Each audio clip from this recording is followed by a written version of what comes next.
Bem, então, boa tarde a todas e todos. É uma alegria tê-los aqui conosco na primeira sessão de duas dessa mesa, né, intitulada Políticas de Ciência, Tecnologia e Inovação na América Latina, Governança, Instituições e Instrumentos de Política.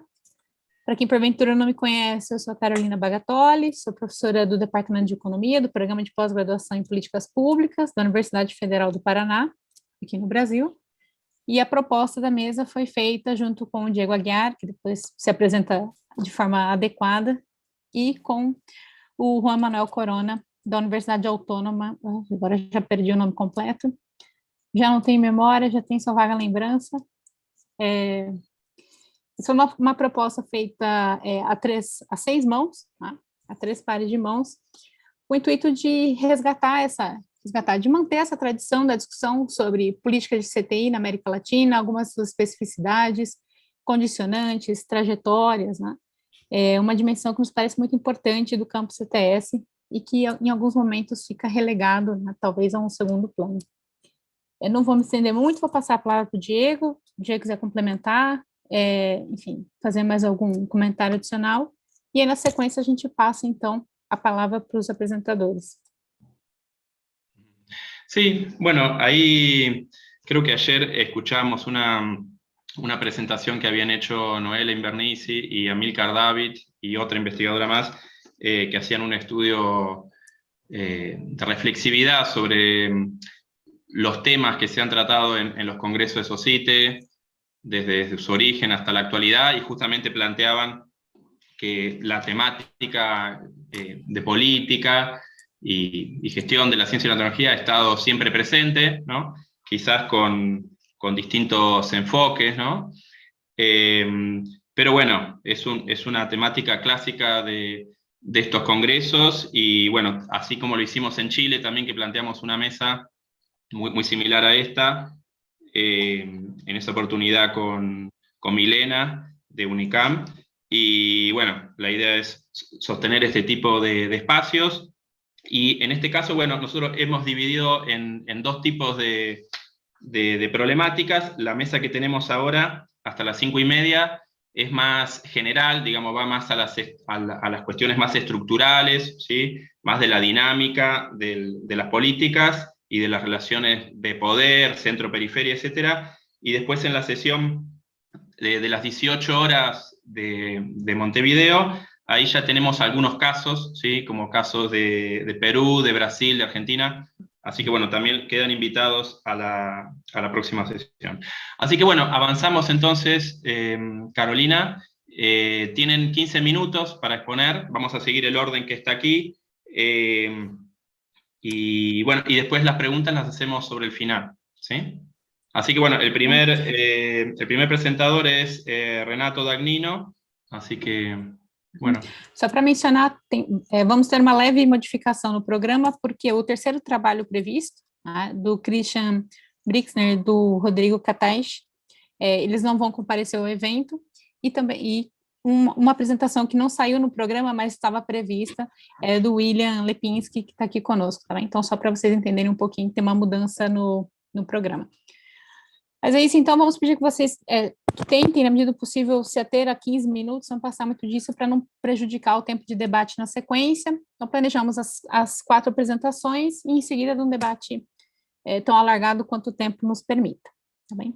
Quando tiver faltando 5 minutos, 2 minutos, eu mostro uma plaquinha para que vocês consigam ir acompanhando o tempo que falta, tá bem? Sem mais, então, muito obrigada, vamos passar ao trabalho do professor Renato Dagnino. Ok, muchas gracias. Buenas tardes a todos y todas. La provocación es hora que nosotros nos preocupemos con la anomalía genérica de la política de ciencia, tecnología e innovación. Eso porque la provocación inicial, el título de la propuesta, es: los estudios sociales de la ciencia y la tecnología necesitan explicar por qué la política CTI latinoamericana no es solamente atípica, eso que ya lo sabemos desde los años 60. A ver si logro sacar esa cosita de acá, a ver, aquí. Ok. Bien. Ok. Empezando por lo que yo llamo atipicidad, pero que ya era explicitado por el pensamiento latinoamericano, CTS, ya a finales de los años 60. El comportamiento del actor empresario, sobre todo del actor empresario que está involucrado en los países capitalistas avanzados con la política, con la PCTI, amparado por el Estado, es lo que asegura la sinergia de la política de CTI y su integración con otras políticas. Ese comportamiento del actor empresario es aquí en América Latina atípico. Como decía Jorge Sábato hace más de 40 años, en cualquier lugar y tiempo, las empresas y países harán 3 buenos negocios con tecnología: robar, copiar y comprar. Ningún país y ninguna empresa irá a desarrollar tecnología si puede realizar uno de los otros negocios. La condición periférica hace con que el estilo de desarrollo eurocéntrico, la dependencia cultural, hace con que todo lo que las empresas producen acá ya fuera producido en el norte y por lo tanto tiene tecnología ya desarrollada. Eso está muy claro en varios trabajos que ustedes a lo mejor lo conocen. Eso acá es I+D y eso es compra de equipos, ¿no? En el caso de Brasil. Aquí la innovación se da vía adquisición de tecnología ya desarrollada, en especial incorporada en máquinas y equipos. El conocimiento incorporado en personas, que es producido por la investigación universitaria, es importante para las empresas brasileñas.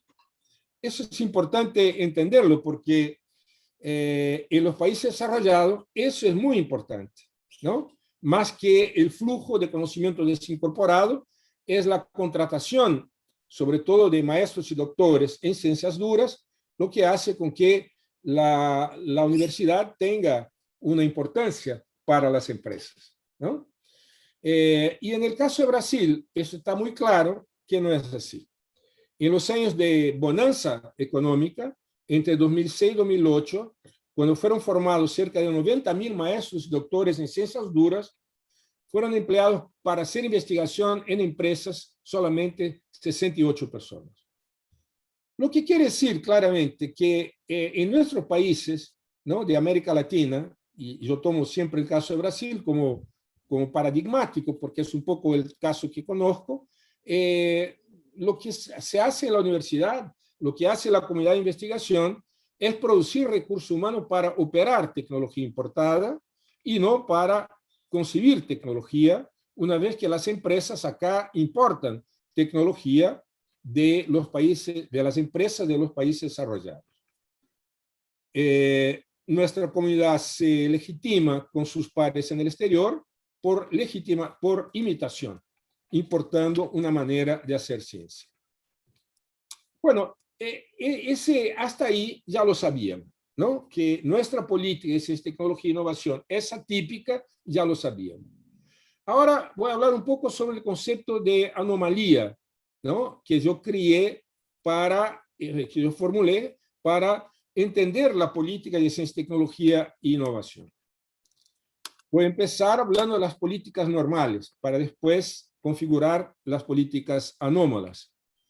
Esa es una política normal, ¿no? La agenda decisoria es conformada a partir de los proyectos políticos de cada actor que participa en esa área de política pública. Entonces, la agenda de cada actor materializa, refleja su proyecto político y lo que sale al final como producto de esa discusión, de ese confronto de proyectos políticos y de agenda, es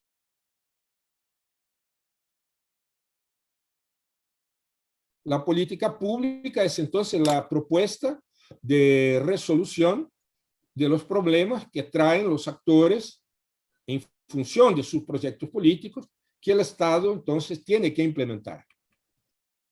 Por supuesto que no todos los problemas que conforman las agendas particulares tienen la misma facilidad de hacer parte de la agenda decisoria y así imponer a los que gobiernan la necesidad de actuar sobre ellos.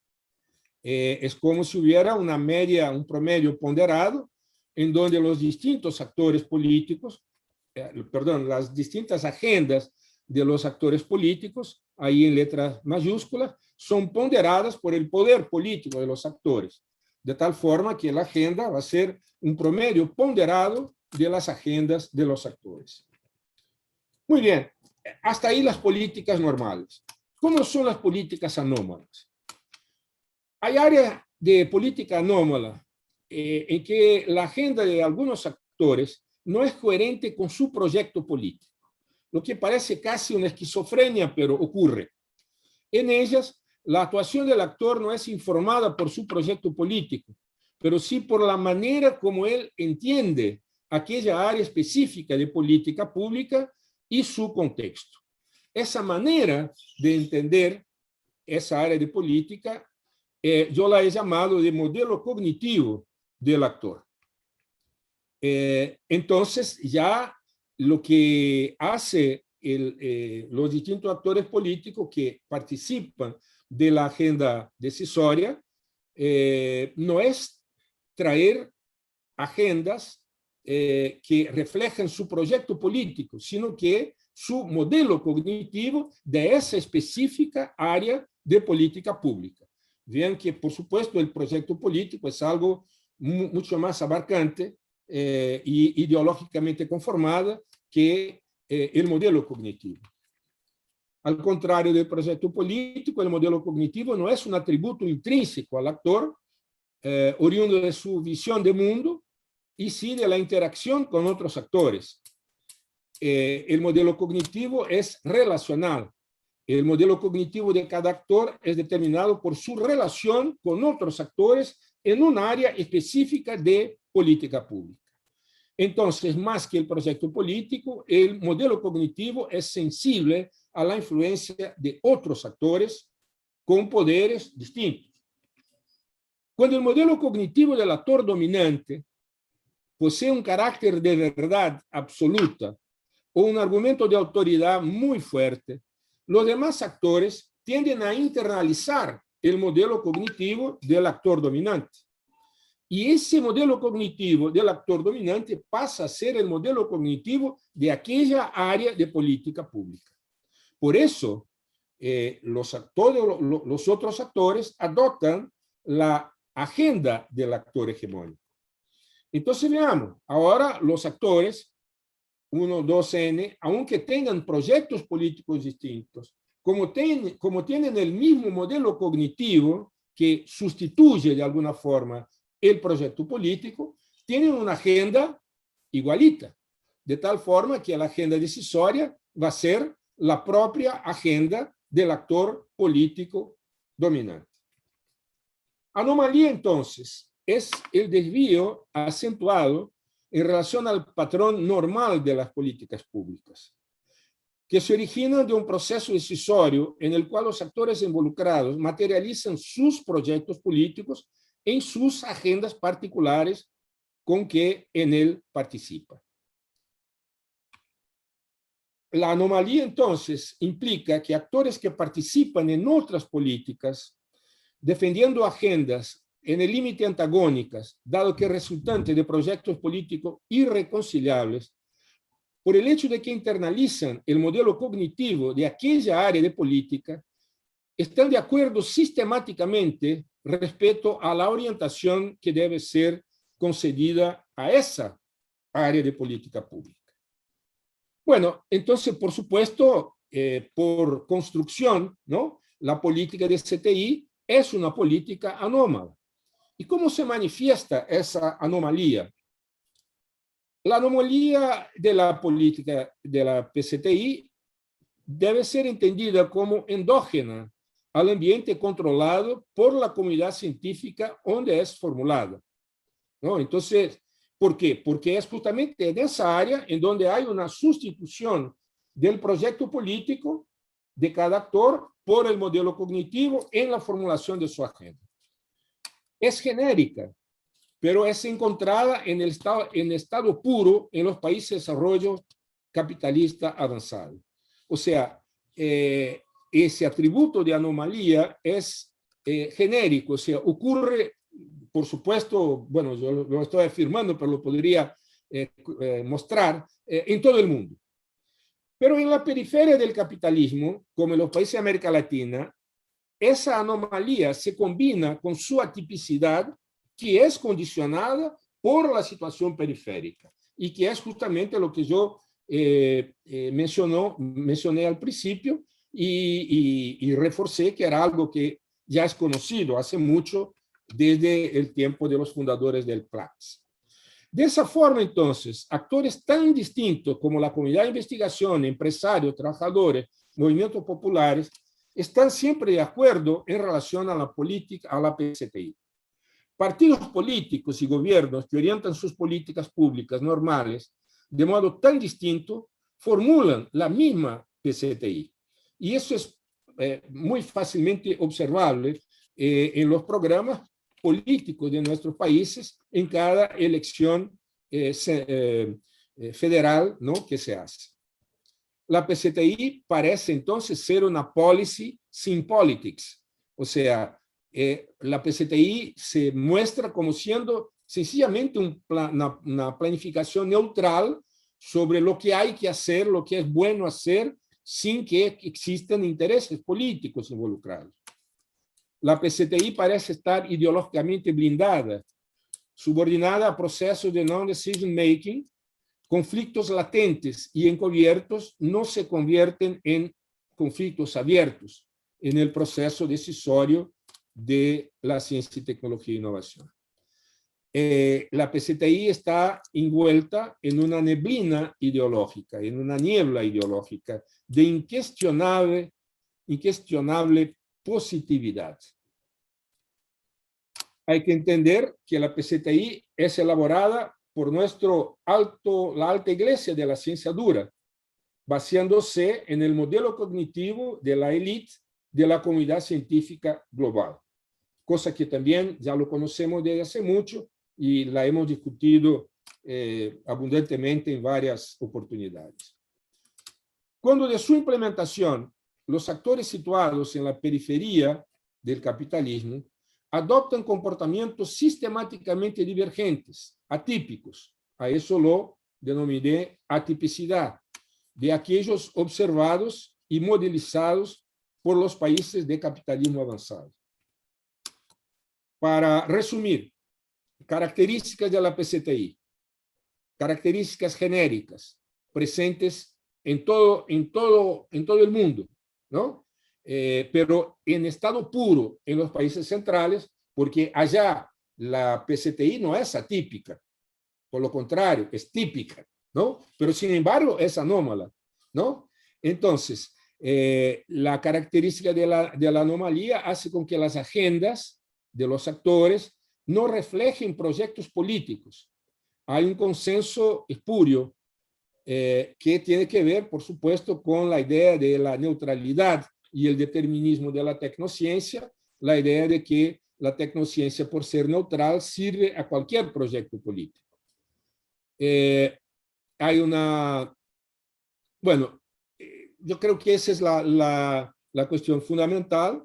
El hecho de que en los países periféricos, además de la anomalía, hay la atipicidad. Actores no responden como previsto. O sea, si tú tomas lo que la empresa, frente a todo el estímulo que se ha dado, en el caso brasileño, en las últimas décadas, para que innovara, para que invirtiera en I+D, etc., ¿por qué no ha hecho eso? Bueno, no ha hecho eso porque su comportamiento es atípico, porque todo lo que el mercado brasileño demanda de las empresas, en función de nuestra condición periférica, todo lo que es made in Brazil ya era producido en el norte. De tal forma que esa atipicidad lleva que combinado con la anomalía, hace con que la comunidad de investigación sea acá claramente hegemónica.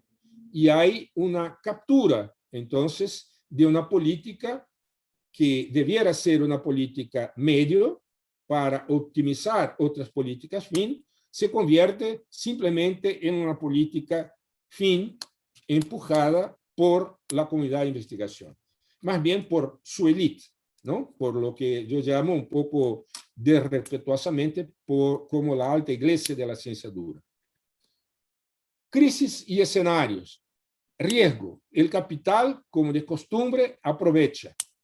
En los momentos de crisis, como lo que estamos viviendo ahora, está aumentando brutalmente el número de multimillonarios en Brasil, como muestra la lista de la Forbes. Hay una exclusión aumentada. La ciencia y tecnología, sobre todo la industrial, fenece por disfuncional. Hay un proceso muy fuerte de desindustrialización, que por supuesto ya era previo a la pandemia, pero sí hay una posibilidad de oportunidad desde que el Estado empodere al pueblo mediante la economía solidaria, que es una propuesta de emprendimientos basados en la propiedad colectiva de los medios de producción y en la autogestión. Hay la oportunidad de una reindustrialización, pero no la que está proponiendo la derecha, sino que una conversión industrial. Nosotros, por supuesto, en el futuro solidario que proponemos, vamos a necesitar bienes de naturaleza industrial, pero eso no quiere decir que tengan que ser producidos por empresas privadas. Entonces, hay todo un desafío de hacer con que esos emprendimientos solidarios que hasta ahora están recolectando basura y reciclando basura, puedan hacer con que la chatarra de aluminio, de las latitas que tomamos de cerveza, puedan convertirse en ventanas de aluminio para los próximos programas habitacionales de nuestro gobierno democrático, que seguramente lo vamos a lograr. La ciencia y tecnología se orienta hacia la adecuación sociotécnica de la tecnociencia capitalista, porque no somos locos, no vamos a tirar el bebé con el agua del baño, sino que tenemos que reproyectar la tecnociencia capitalista, combinándola con todos los conocimientos que estén disponibles. La ciencia baja, alta, gorda, de punta, rombuda, de los negros, de los indios, todo eso sirve, ¿no?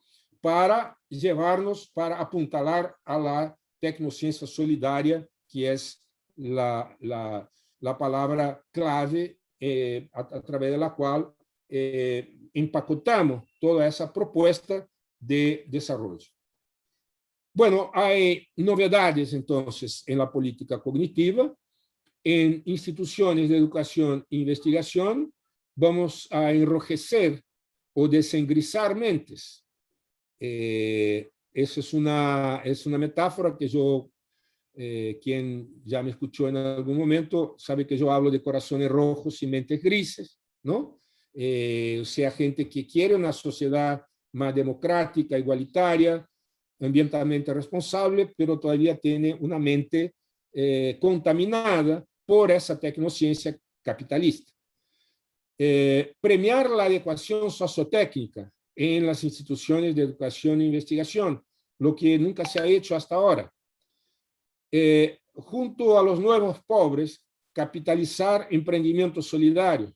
Mira, la clase media se está volviendo pobre, pero sin embargo tienen un conocimiento de cómo funciona el mercado capitalista que los más pobres todavía no lo tienen. Entonces, en ese sentido, hay una oportunidad de que se dé una mezcla en los emprendimientos de gente recién llegada que viene desde arriba, de segmentos sociales y económicos más pudientes, que van entonces a integrar, ojalá, la economía solidaria.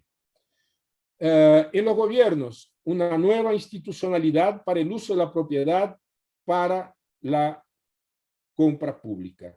O sea, hay 18% del PIB en Brasil que es compra pública, ¿no? Que es compra del Estado junto a las empresas para implementar sus políticas públicas. Es fundamental que nosotros nos apropiemos, o sea, que la economía solidaria se apropie de una parte, por lo menos, de esa compra pública, de esos 18%. Imagínense si nosotros lográramos 5% de los 18%. ¿Por qué 5?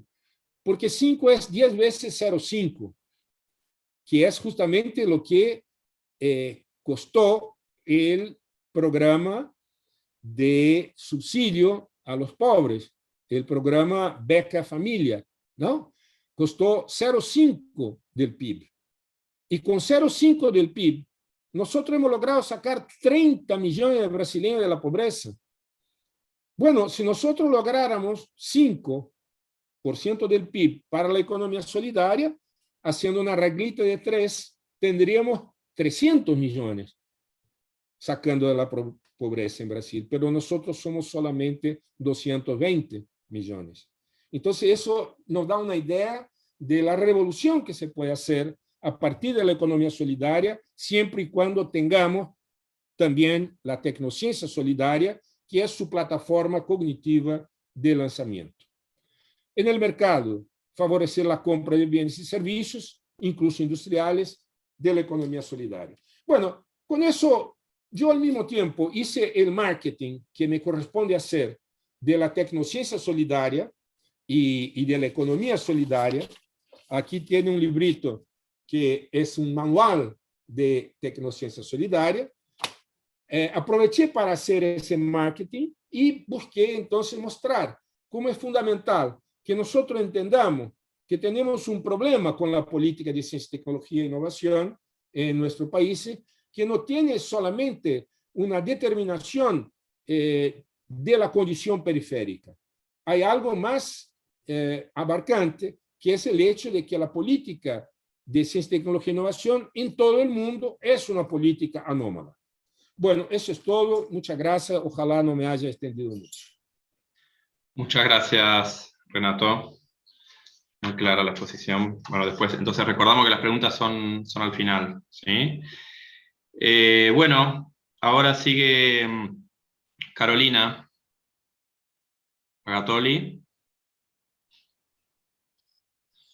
Obrigada, boa tarde a todos. Boa tarde novamente. Eu vou tentar compartilhar um PowerPoint com vocês. Vocês conseguem ver? Diego, você consegue confirmar para mim? Porque para mim só me aparece a tela da apresentação. Todavía no. Todavía no. Não? No. Não.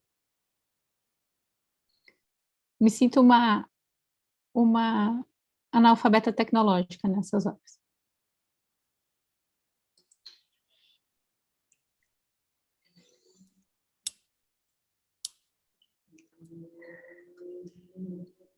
Kikatsu.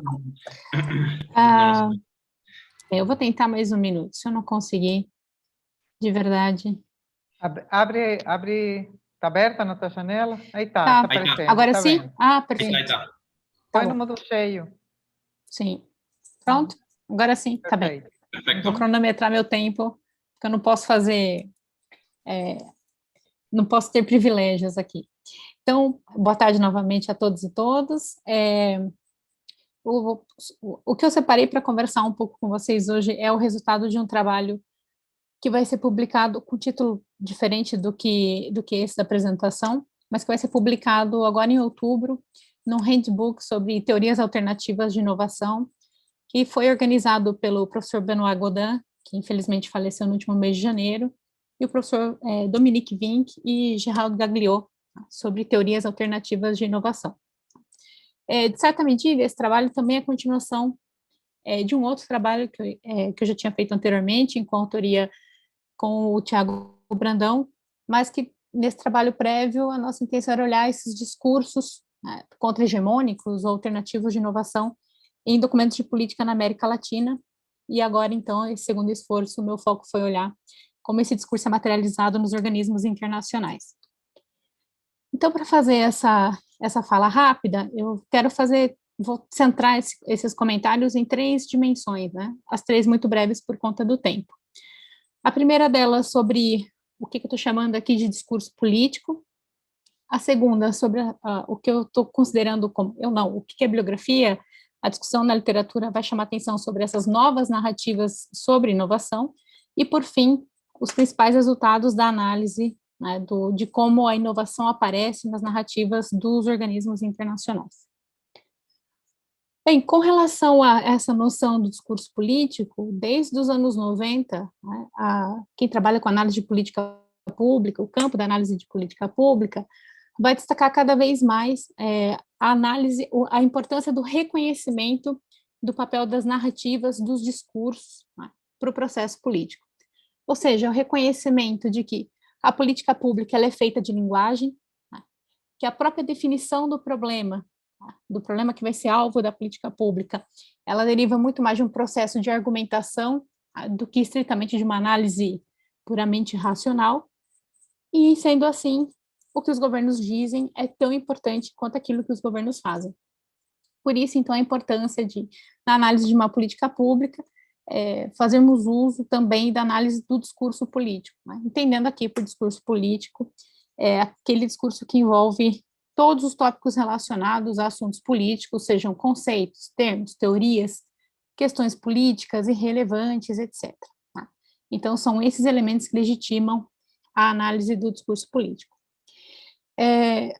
Nesse sentido, o que eu chamo a atenção é de que, em síntese, né, esses discursos e narrativas, eles apresentam mensagens, condicionam comportamentos, né, o Renato acabou mesmo de mencionar, né, a autoridade, né, que determinadas narrativas, principalmente as oriundas de países centrais, acabam tendo sobre atores nos países periféricos. Tá? Então, esses discursos e narrativas expressam mensagens, condicionam comportamentos e conformam frameworks que, em alguma medida, né, orientam as políticas públicas. Tá? Mesmo quando esse discurso, essa narrativa não gera um impacto estritamente, né, sobre a orientação das políticas, do ponto de vista concreto, se a gente analisar a sua formulação e mesmo implementação, essas linguagens simbólicas, ainda assim, podem ser apropriadas e mobilizadas por atores políticos durante todo o processo. E a área da ciência e tecnologia não é diferente neste sentido. Então, isso para contextualizar um pouco do que eu estou chamando aqui, né, com base na literatura, de discurso político. Bem, pensar o discurso político na arena da política de ciência, tecnologia e inovação envolve reconhecer, né, o surgimento dessas novas narrativas sobre inovação ao longo das últimas décadas. Aquele ideário, né, aquela visão comum de ciência e tecnologia que vem do pós-guerra, que se consolida no pós-guerra, nas últimas décadas ela passa por um processo de tensionamento, por assim dizer, né, que é marcado por 2 movimentos. Por um lado, uma espécie de alargamento da percepção sobre os impactos da inovação, então, cada vez mais incluindo o alcance de propósitos sociais, cada vez mais se identifica na literatura ou nos discursos políticos a defesa de que a inovação tecnológica tem um potencial não só de gerar benefícios e impactos econômicos, né, como aqueles classicamente associados a ela, como crescimento, geração de emprego, melhoria da exportação, competitividade, etc., mas também que teria um potencial significativo para alcançar propósitos sociais. Né? Então, nesse sentido, o que a gente observa é uma espécie de apropriação do conceito de inovação tecnológica, né? Ou seja, quase que uma defesa de que é mais social na inovação, né, do que aquilo que se considerava anteriormente. Por outro lado, essas novas narrativas também são marcadas pelo resgate do conceito de inovação social. Eu não tenho tempo para discorrer sobre isso, mas para quem se interessar, o professor Benoît Godin tem um trabalho muito minucioso mostrando como o conceito de inovação social surge, na realidade, no período das experiências de socialismo real, né? Ficou relegado, ficou esquecido praticamente na literatura por muito tempo e é resgatado, então, nas últimas décadas. Mas, então, esse segundo movimento, ele é marcado pelo resgate do conceito de inovação social e o desenvolvimento de uma miríade de conceitos alternativos de inovação, né? Ou contra-hegemônicos, entendendo aqui a ideia de contra-hegemônico, como algo que é em contraposição àquilo que era até então hegemônico. Então, se até algumas décadas, quando se falava inovação, era estritamente inovação tecnológica, agora esse conceito vem convivendo com outros conceitos de inovação, como inovação sustentável, inclusiva, inovação aberta, responsável, verde, etc. Esse fenômeno, né, acabou sendo cunhado pelo Benoît Godin como o surgimento dos X-Innovation Concepts, ou seja, agora a inovação ela se torna um fenômeno que pode ser associado a praticamente qualquer tipo de adjetivo, né? Verde, azul, sustentável, frugal, social, inclusiva, enfim, todos aqueles que vocês certamente conhecem. Esse segundo processo, ele seria uma espécie de questionamento do conceito de inovação tecnológica, né? Associado, então, ao surgimento de novos tipos de novos conceitos de inovação, alegadamente voltado, né, direcionado à geração de impactos sociais. Acabei já fazendo uma menção rápida a isso, né, mas contra-hegemônico nesse sentido, né, porque a conotação hegemônica, né, econômica, do conceito de inovação tecnológica passa a ser contestado, né, e em contraposição, novos conceitos são cunhados, né, e muitos deles que frequentemente se tornam marcas, né, se tornam conceitos de referência. Bem, essa discussão, né, sobre esses conceitos alternativos de inovação, ela é relativamente bem consolidada já na literatura, certamente não lhes escapa uma série de trabalhos que vão abordar alguns desses conceitos em específico. Entretanto, uma dimensão ainda carece de esforços de análise, né, principalmente entender como esses discursos, essas narrativas sobre inovação, incorporando ou não, ou como elas operacionalizam esses conceitos a partir do discurso de determinados atores políticos. Nesse sentido, então, é que se insere esse trabalho, que tem como foco, então, entender como essas narrativas, se elas são adotadas, né, essas narrativas que perpassam, então, pela adoção desses novos, pela utilização desses novos conceitos de inovação, os conceitos alternativos, né, se eles têm sido ou não adotados pelos organismos internacionais, e se sim, como esses conceitos têm sido operacionalizados. Tá? E por que a relevância disso, por que a importância disso? Tá? Essas instituições, como já muito se sabe, muito se tem escrito, né, têm contribuído para o desenvolvimento de concepções cada vez mais codificadas de ciência, têm um papel fundamental na construção de narrativas de CTI e, principalmente, influenciam significativamente vários países, principalmente os subdesenvolvidos, e os latino-americanos não são exceção, por meio de orientações de política, concessão de recursos, etc. Ademais, o posicionamento social dessas instituições acaba legitimando a sua narrativa. Tá? Então, narrativas apresentadas por organismos internacionais de referência na área acabam tendo um impacto não desprezível no processo da política de CTI nos países da região. Bem, feita essa contextualização, né, a minha intenção nesse trabalho foi responder ou contribuir com a resposta de duas questões. Primeiro, identificar quão pervasivos têm sido esses conceitos alternativos no discurso dos organismos internacionais, ou seja, o quão presente eles têm sido, né, se é que eles têm aparecido nessas narrativas, e, caso sejam operacionalizados, caso eles sejam adotados, qual é o papel atribuído a essas novas narrativas no espaço discursivo desses organismos. Para isso, eu fiz uma análise de conteúdo a partir de documentos de três organismos internacionais de referência para a área de política de CTI, o BID, Comissão Europeia e a OCDE. A lista está aqui, ao todo são, depois para quem se interessar, posso até passar uma cópia do trabalho, são 18 documentos ao todo, já perdi o número de páginas, mas foi bastante papel que foi analisado. Tá? E aí, sintetizando os principais achados a partir daquelas duas dimensões, né? Primeiro, se essas abordagens alternativas são pervasivas ou não, se elas estão presentes ou não no discurso político desses organismos.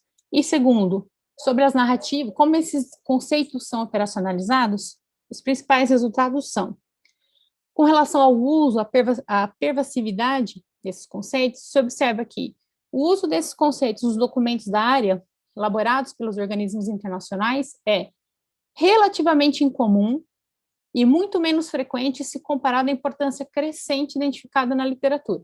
Tá? Isso parece significar que a expansão desses discursos na academia não impactou, pelo menos não ainda, tá? A interpretação dominante sobre inovação nesses organismos internacionais. Só uma síntese dos dados para vocês terem uma ideia. Ao todo, naqueles 18 documentos, o termo inovação aparece mais de 15 mil vezes. Só 431, ou seja, menos de 3% dessas menções, dizem respeito a esses conceitos alternativos de inovação. Tá? Aparecem 27 conceitos, como está nessa nuvem de palavras, ainda que 90%, mais de 90% dessas menções se concentram em 8. Tá? Inovação verde, que é o termo mais recorrente, inovação aberta, social, inclusiva, digital, centrada no usuário e responsável. Para vocês terem, muito rapidamente, para terem uma noção de quanto isso é pouco pervasivo ou pouco relevante comparado com a produção acadêmica, só na Web of Science, esses 8 conceitos aqui possuem quase 10 mil trabalhos, falando de uma única base de dados. Então, a gente tem um lastro de quase 10 mil trabalhos em uma única base de dados, ao longo de um período de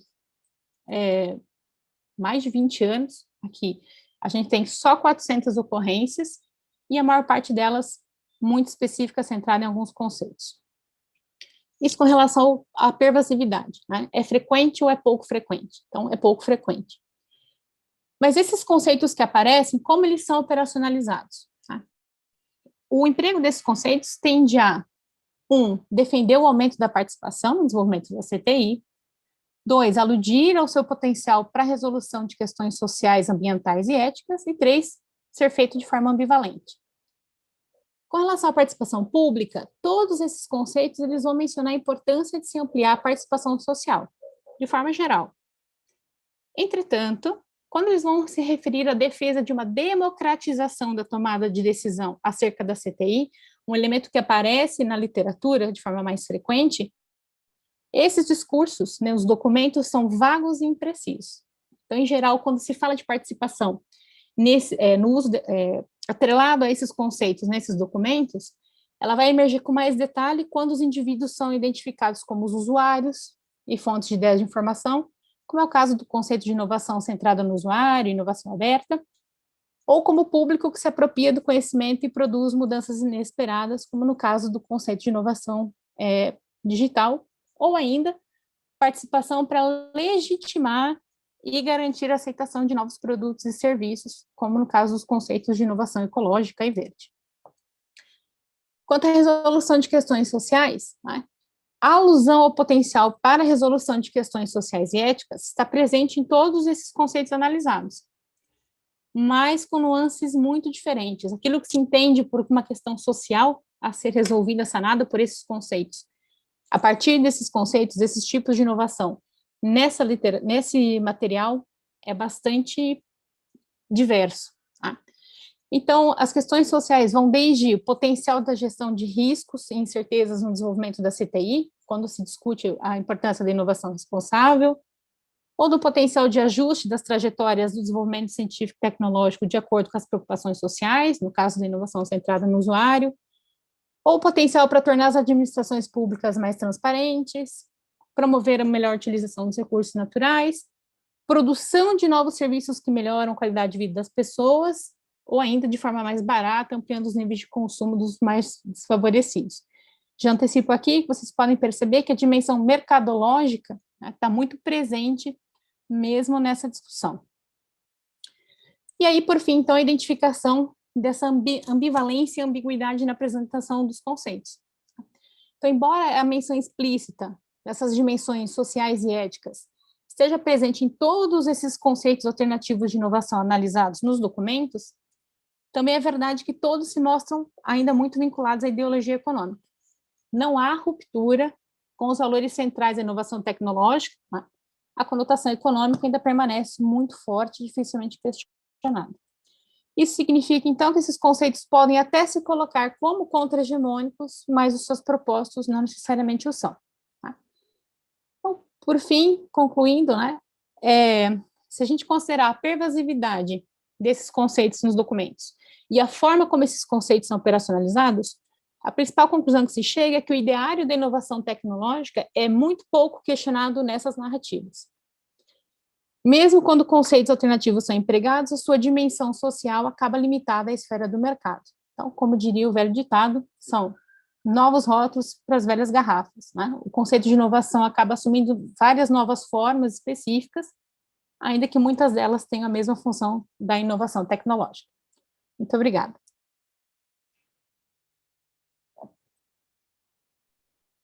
Muchas gracias, Carolina. Bueno, continuamos. Ahora tocaría exponer a Adriana Bin en conjunto con Lucián Graciel Pereira y Dalva Sonali Mendes Neves. Olá, boa tarde a todos. Vocês estão vendo a apresentação?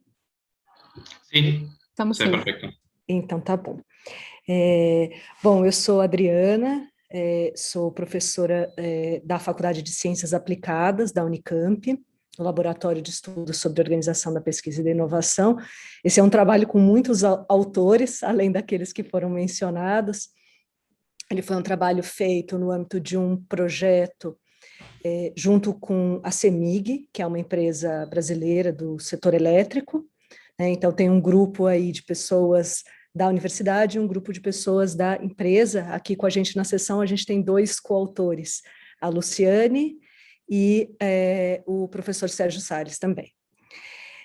Bom, esse trabalho, né, ele é intitulado aqui Modelo de Avaliação de Resultados e Impactos de Projetos de P&D e Inovação no Setor Elétrico Brasileiro, e aqui é um pouco como eu organizei minha apresentação, né? Eu vou falar um pouquinho dos antecedentes, né, desse projeto, que no fundo tem a ver com a política, né, que está por trás, a política de inovação que existe aí no setor elétrico brasileiro. Depois eu vou falar um pouquinho da motivação, do objetivo e da metodologia que a gente usou no trabalho, para então apresentar esse modelo que foi proposto, né, durante o desenvolvimento desse trabalho, e depois alguns pontos para a gente colocar de discussão e considerações. Bom, qual é o antecedente aqui importante, né, sobre qual política estamos falando, né, já que estamos numa mesa de política de CTI na América Latina? É uma política que foi iniciada no Brasil em 2000, né, a Lei 9.991, que institui uma obrigação das empresas do setor elétrico nacional a aplicarem uma porcentagem da sua receita operacional líquida em atividades de P&D e também programas de eficiência energética.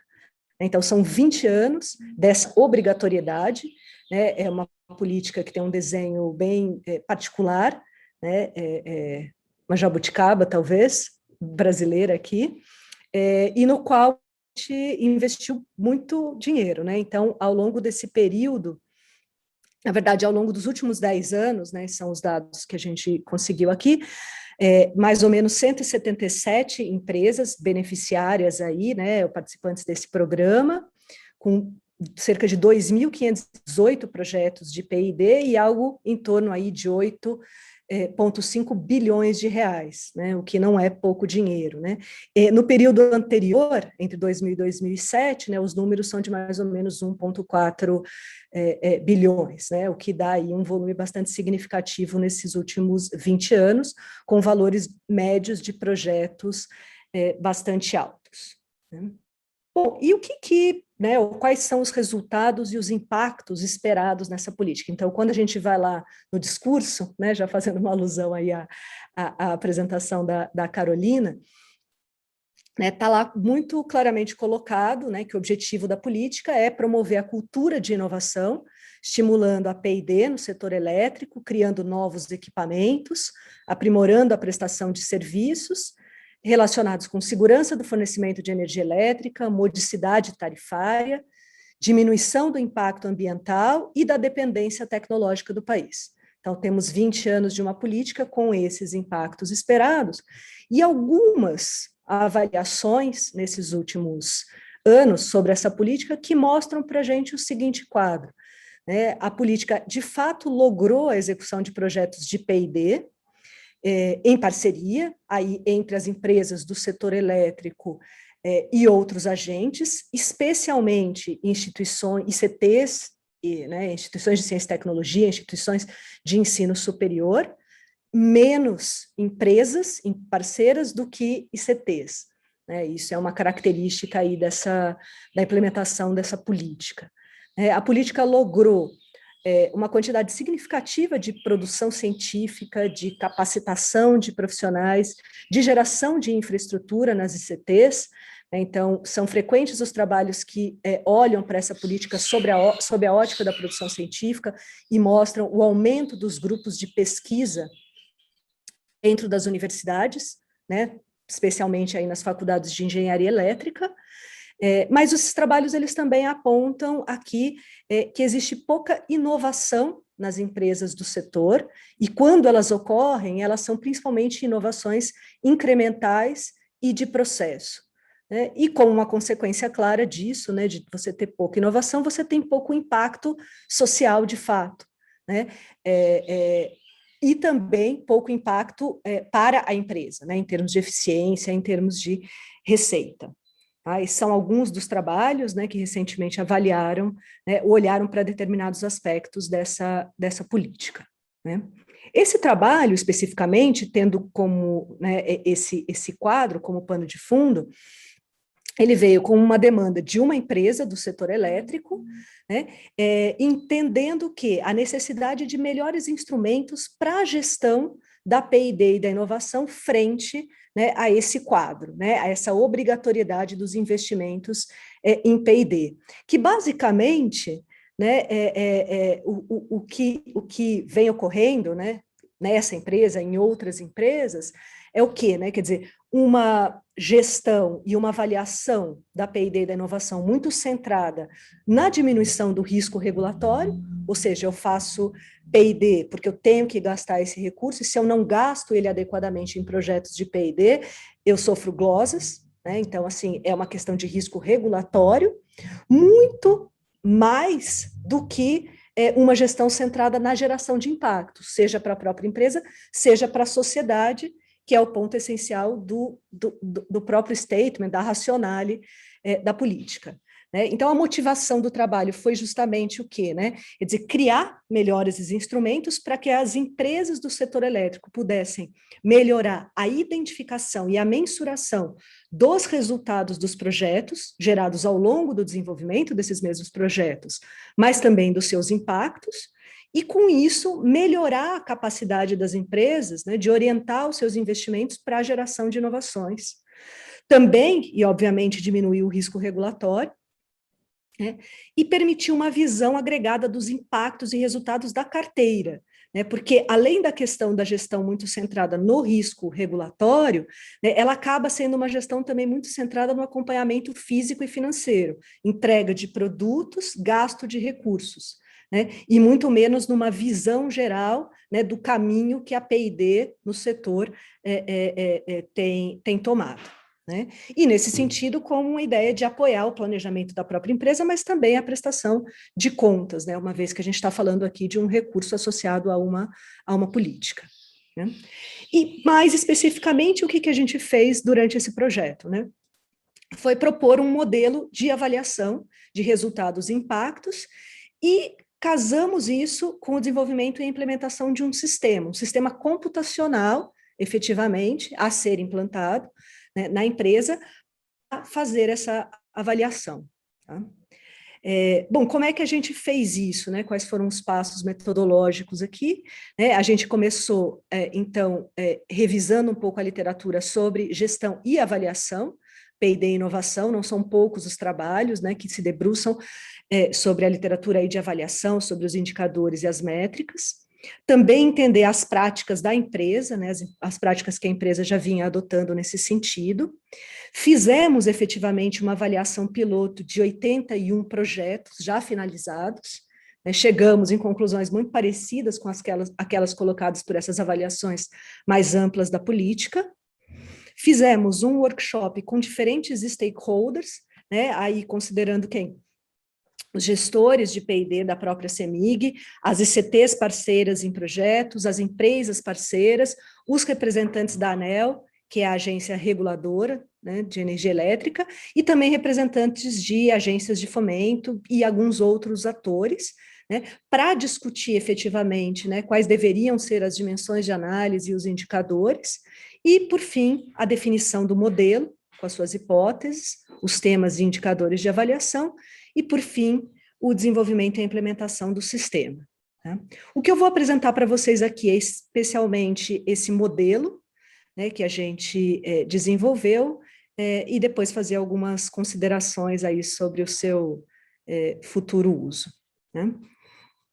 Esse modelo, então, ele tem como ponto de partida aqui essa unidade de análise que são os projetos de P&D e inovação, né, toda a gestão se dá, né, com base nesses projetos, que recebem essencialmente recursos desse P&D ANEEL, essa obrigatoriedade das empresas, mas que eventualmente, né, é possível que a empresa também coloque ali recursos próprios ou recursos financeiros advindos de outras fontes, públicas ou privadas. Hoje, né, e pelo menos no caso da CEMIG e de algumas outras empresas do setor elétrico, muito pouco vem de outras fontes ou de recurso próprio, mas essencialmente desse recurso vinculado ao P&D ANEEL. Né? E aí, qual que é a primeira hipótese? Né? A primeira hipótese aqui colocada, né, é justamente nesse fluxo de que esses projetos, eles, por serem, né, entendidos aqui como projetos de P&D, geram, né, novos conhecimentos, né, e esses novos conhecimentos, eles ajudam sobremaneira aqui, né, a criação de infraestrutura nas ICTs, nas empresas parceiras, mas também a capacitação de pessoal e a difusão desse conhecimento, né. Hoje, a avaliação que a própria ANEEL requer das empresas foca muito nesses aspectos, né, de verificação se é de fato um projeto de P&D, se ele gerou produção científica, se ele gerou capacitação. Né? Mas a gente entende que nem sempre esse conhecimento, né, ele se transborda aí para a geração de uma tecnologia, para a geração de inovação. Obviamente, a gente está falando de projetos de P&D, então a gente está falando também de elementos aí de incerteza, né, de construção de um arcabouço de conhecimento que pode ou não gerar a inovação. Então, uma parte aí dos indicadores que a gente propôs no sistema, eles estão relacionados com essa hipótese de geração e difusão do conhecimento. Né? Num segundo nível, né, a gente entende o quê? Né? Que esse conhecimento gerado, né, pelos projetos de P&D, eles contribuíram aqui, está faltando uma flechinha aqui para cima, gente, vocês me desculpem, né, inovação na própria empresa, do setor elétrico, na CEMIG, mas também em outras empresas parceiras. Né? E também, né, que essa inovação, ela pode não passar por essa etapa da P&D. Né? Por exemplo, o próprio processo de aquisição de máquinas e equipamentos, né, ele pode, né, seguir esse caminho aqui imediato, né, quer dizer, de um projeto que tem a ver com essa aquisição e adaptação de máquina e equipamento para a geração dessa inovação. Coisa que hoje acontece pouco, né, dentro das empresas, justamente porque estão vinculadas à execução de projetos de P&D. O que nos leva aqui à nossa segunda hipótese, que é de que os projetos contribuem para a geração de inovações para a CEMIG e outras empresas do setor elétrico. Né? Numa terceiro nível aqui de análise, né, a gente entende que essas inovações geradas, né, elas, de alguma maneira, deveriam contribuir, né, para a melhoria da eficiência e da receita nessas empresas. Né? Então, geração de vantagens competitivas a partir, então, da melhoria da eficiência, qualidade dos serviços, da diversificação dos negócios, do fortalecimento da marca, enfim, né, aí vários meios de aumentar a eficiência e a receita.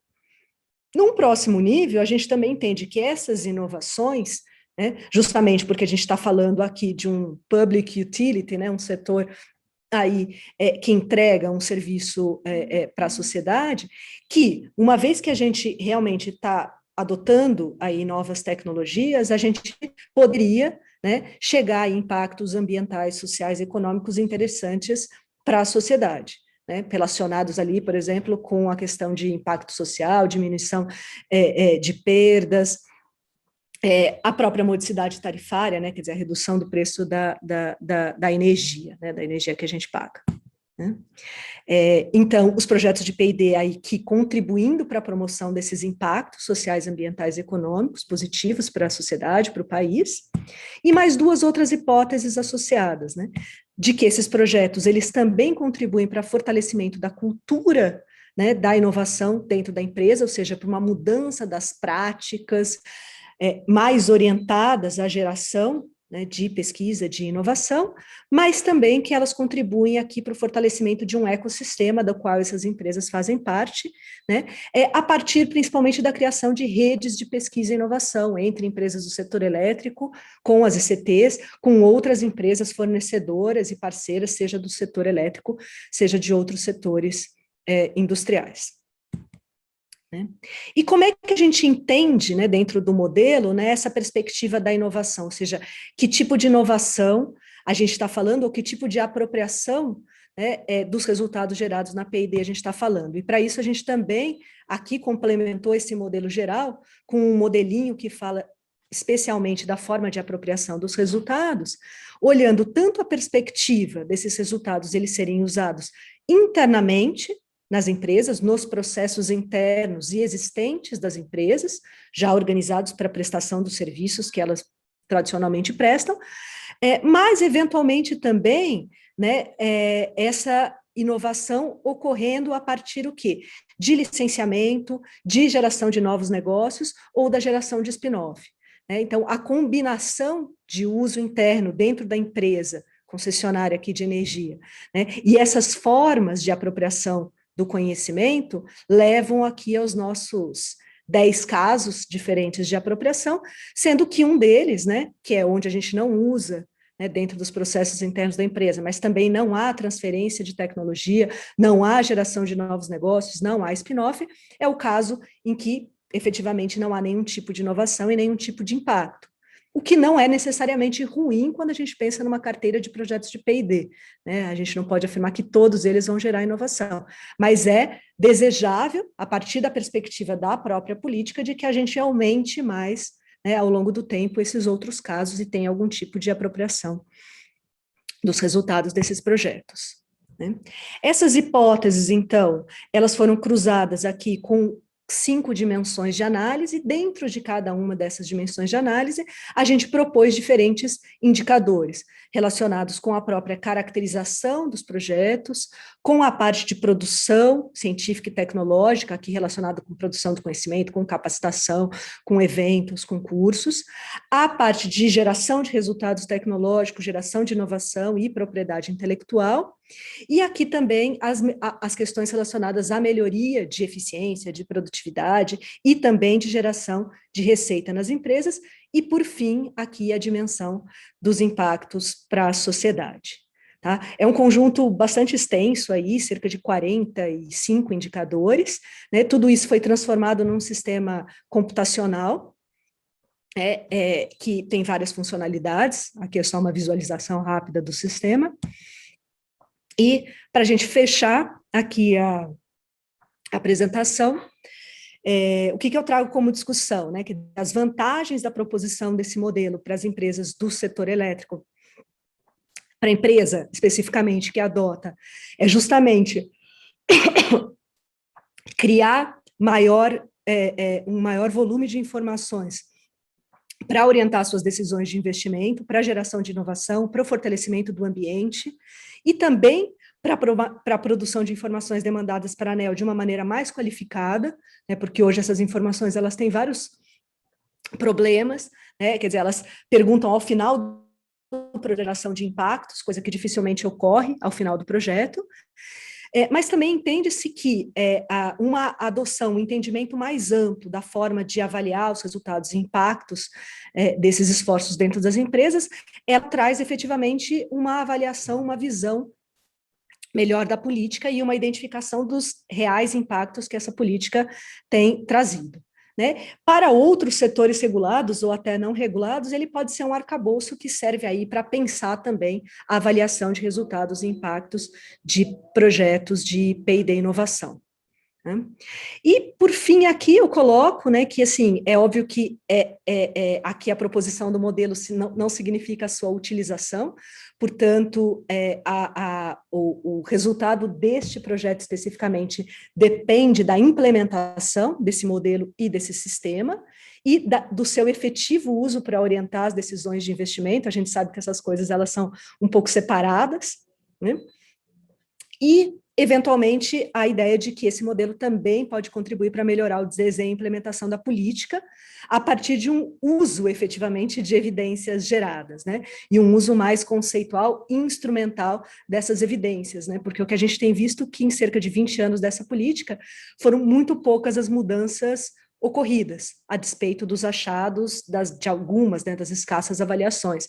Então, tem sido um uso muito simbólico, né, que perpetua uma política que, pelo que a gente tem visto, tem problemas aí de implementação. E apenas uma última consideração, que qualquer replicação, uso desse modelo ou desses indicadores para outras empresas e setores precisa considerar as particularidades de cada caso, né, porque vai depender da forma como, né, cada empresa ou mesmo a política, né, está sendo implementada. É isso, gente. Muito obrigada aqui pela atenção de vocês. Passei uns minutinhos aqui. Muchas gracias, Adriana. Bueno, continuamos con la última exposición, la de William Lepinski. William, te escuchamos.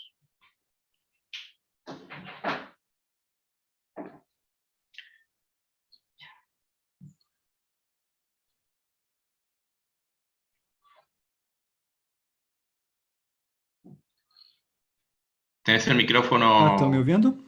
Ahí está. Ahí se ve bien. Só um minuto. A apresentação dá para ver? Sim, está ok. Ok. Só deixa eu colocar aqui o temporizador. Então, olá a todos. Eu sou do programa de pós-graduação em Tecnologia e Sociedade da Universidade Tecnológica Federal do Paraná. Me chamo William. Esse trabalho é uma parte de uma dissertação e de um trabalho que eu estava levando faz alguns anos. Então, eu já troquei de trabalho, eu estou estudando século XVIII, século XIX, pode ser que algumas informações aqui eu me perca até. Então, o que eu ia estudar, né, eram os manuais de inovação e como que eles são transportados para a América Latina, né? Como que são compreendidos os manuais de inovação para a América Latina. Você tem o manual de Oslo, feito na década de 90, onde você tem um indicador de inovação em tecnologias em produtos e processos. E em 2001, saiu o manual de Bogotá, que quer adaptar esse tipo de manual para a realidade latino-americana. Né? Então, tem um tipo de discurso aí. Eu fui analisar como que a modificação desses indicadores. Né? Então, antes de mais nada, vou introduzir, né? Que acho que uma péssima pergunta em fazer esse tipo de estudo é você tentar abordar ele abstratamente, esses conceitos, por exemplo, o que é inovação, né? A gente vê uma diversidade de conceitos, até a Carolina mencionou, sobre, por exemplo, os conceitos contra-hegemônicos, né, discursos contra-hegemônicos em relação à inovação, conceito de inovação, e onde diversos cientistas utilizam nas suas mais plurais áreas, tentando abordar a especificidade desse processo. E o que a gente vê é que, na prática, isso meio que legitima um processo de inovação como uma panaceia para os problemas sociais. Então, você vê a utilização da inovação como uma resolução desde problemas econômicos como até a desigualdade social. E o que a gente está vendo cada vez mais nesse estudo de ciência, tecnologia e sociedade é uma falta de análise concreta, né? Uma falta de análise histórica e material, né? Apontar, por exemplo, para fazer esse tipo de análise, o papel das classes sociais, como que está desempenhando, ou a realidade do trabalho que a gente está falando. Porque a ciência é um trabalho, é um tipo de trabalho. Nada mais que nada isso. Então, acho que uma pergunta muito mais interessante que a gente deveria começar a fazer é, em uma sociedade capitalista, o que os cientistas pensam sobre a inovação importa? Esse foi o tipo de questão que a própria Carolina colocou. E se você olhar os manuais, basicamente não, né? Se colocar os principais manuais de inovação, como o Manual de Oslo, feito na década de 90 e o de Bogotá em 2001, um pela OCDE, financiado pela OCDE, e o outro financiado pelos a Organização dos Estados Americanos, os dois tomam como unidade na análise somente a empresa capitalista privada. Essa é a unidade na análise, né? Então, os indicadores são feitos para analisar justamente o que se passa dentro dessa entidade social que seria a empresa, e desconsiderando tudo que seja feito fora dessa organização social, né? Então, por exemplo, o que é feito nas universidades públicas, institutos públicos, o que os pesquisadores fazem não é levado em consideração pelos indicadores, né? Tanto o indicador de produtos e processos de inovação, do Manual de Oslo, quanto do gestão de atividade inovadora, que é feito no Manual de Bogotá. Então, quando você parte, só que isso também tem uma pegadinha, porque quando você parte para os manuais, apesar de eles falarem que só vão atentar para a unidade da empresa, da organização empresarial, o que você percebe é que eles também têm uma visão sobre o Estado e qual é o papel das empresas e do Estado nesse processo de, vamos dizer, gestão da inovação, produção da inovação. Então, aqui, como a gente pode ver esse trecho do Manual de Oslo, ele classifica tudo o que ele concebe quanto inovação, que, na verdade, são um monte de interesses da atuação empresarial, como política de taxação, regulamento de meio ambiente, sistema de controle de propriedade intelectual, e ele coloca que, como está grifado ali, que os aspectos da política pública têm que ser examinados pela questão da percepção das empresas sobre os obstáculos para a inovação. Então, você parte da perspectiva das empresas para compreender se, de fato, aquilo contribui ou não para a inovação, né? Então, isso foi feito no Manual de Oslo. Mas o mesmo ocorre dentro do Manual de Bogotá. Você verifica, mais ou menos o que o Varsavsky falava da política implícita, né? Ciência, tecnologia e inovação, onde ele faz praticamente a mesma leitura da centralidade das empresas, só que ele atenta para a debilidade, vamos dizer assim, das empresas latino-americanas, dos sistemas nacionais de produção de inovação, principalmente em relação em pesquisa e desenvolvimento, só que ele abre brecha para outras formas de organização e tomar um indicador, vamos dizer assim, mais brando, que concebe qualquer prática dentro da empresa quase como uma inovação. Então, ele coloca outras atividades como mudanças ou câmbios organizacionais, reorganização administrativa e comercialização de novos produtos. Então, você praticamente se comercializa, você é um importador de produtos que são ditos tecnológicos, você já é considerado como um inovador a partir desse manual que foi também financiado pela Organização dos Estados Americanos, né? Então, aqui eu acho que a gente tem que fazer um processo de crítica, né? Porque há uma maneira de pensar a inovação dentro desse projeto de pesquisa e desenvolvimento da metade do século XX, e como se isso fosse gerar todo aquele modelinho fechado do sistema de inovação tradicional, né? Só que o que a gente está falando são de processos de acumulação de capital dentro de uma empresa, né? Pesquisa e desenvolvimento, a gente está falando de um indicador de entrada em gastos com produção de produtos e serviços para a geração de copyrights e patentes, né? Que seriam o output, o indicador de saída. Direito temporal de exploração econômica de determinado produto, serviço ou processo. Então, qual seria a determinação objetiva desses investimentos de capital? É uma decisão empresarial ou estatal, né? Geralmente empresarial, como visto por esses manuais. Então, isso implica que não há necessariamente desenvolvimento tecnológico, científico ou qualquer outro tipo de aspecto de inovação para as outras classes sociais, como, por exemplo, cientistas, pesquisadores que produzem tecnologia, né, enquanto trabalhadores. Então, isso fica melhor visto quando a gente vai ver os dados mundiais, não atentando para fazer comparações e relações entre estados capitalistas, mas tomando a economia como uma unidade, a economia capitalista como uma unidade. Então, fiz essa análise, isso ainda em 2020, mas aqui eu fiz uma adaptação, com outro trabalho que vou publicar, sobre 93 países e os gastos de pesquisa e desenvolvimento fornecido pelas empresas em relação ao mundial. Então, com outros indicadores sociais, né? Então, o primeiro é a participação das empresas. Aqui não dá para ver direito, mas é a participação das empresas em relação ao investimento de pesquisa e desenvolvimento. Então, você vê que no centro do capitalismo você tem altas taxas de participação das empresas, como o Dagnino já mencionou. Na semiperiferia, onde está o Brasil, uma posição intermediária. Essa posição é de acumulação de capital somente. E na periferia, que é a maior parte do mundo, não tem praticamente nenhuma. Né? A maior parte dos países, os empresários, a classe de empresários não investe.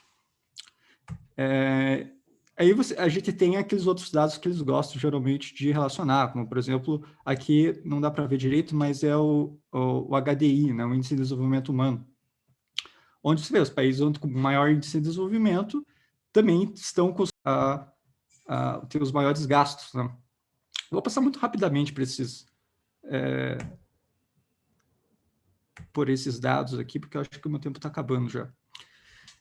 Aqui também questão de índice de Gini, né, de desigualdade social, o mesmo tipo de relação, só que a gente tem que entender, essa relação ela não é de causalidade, é uma relação, é só uma constatação, porque quando você vai ver historicamente, a partir de outras análises, a produção de patentes não tem nada a ver, como exemplo, com o nível de desigualdade, né, ou o contrário, na verdade, você vê que aumenta o número de patentes, aumenta o número de desigualdade social, por exemplo, aqui dos países da OCDE, então não é nenhum modelo a ser seguido, né? Isso que eu colocaria. Então, é aqui que a gente começa a propor a pensar a ciência e tecnologia, as políticas de ciência, tecnologia e sociedade como decisões da organização do trabalho científico e tecnológico, e não como um devaneio em relação ao desenvolvimento nacional, ao desenvolvimento do progresso científico ou qualquer coisa do gênero. Já tem... E isso começa a se assumir muito mais como uma revolução tecnocientífica a partir começa na metade do século XX, mas até a década de 70, que o Teotônio dos Santos fala, onde a ciência e a tecnologia cada vez mais estão voltadas para o desenvolvimento de novas mercadorias e dentro do sistema capitalista. Né? Isso é uma peculiaridade histórica, não foi sempre assim, né?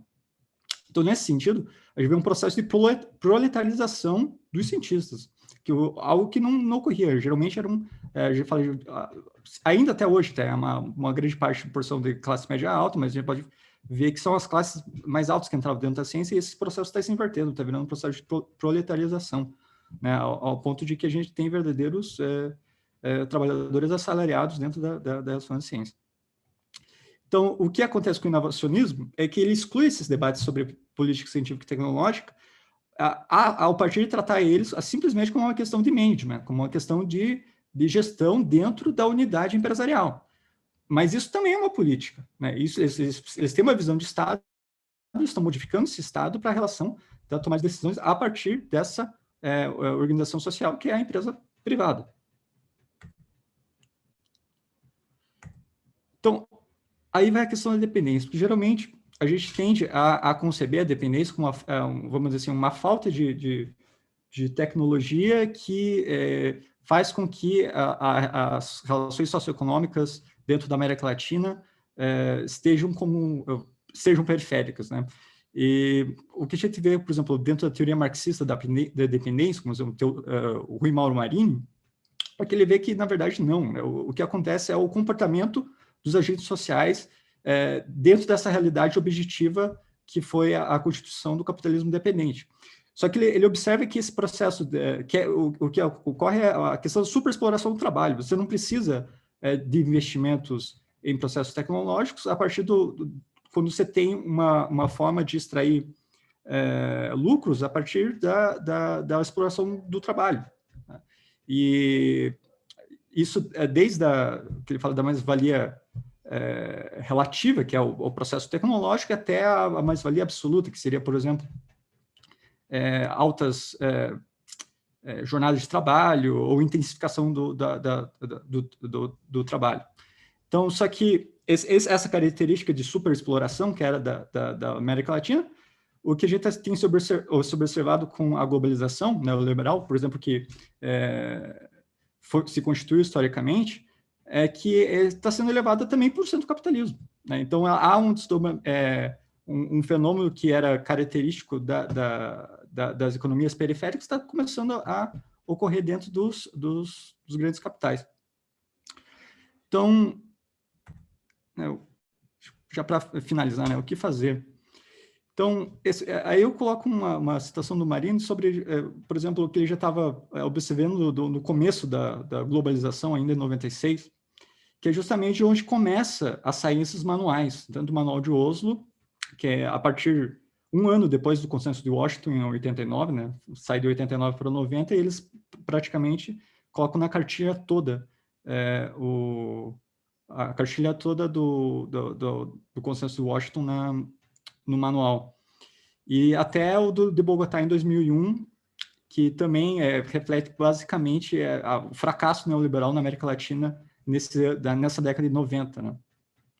Então, essas ameaças de desindustrialização, a gente vê a precariedade da educação, insuficiência das políticas científicas e tecnológicas.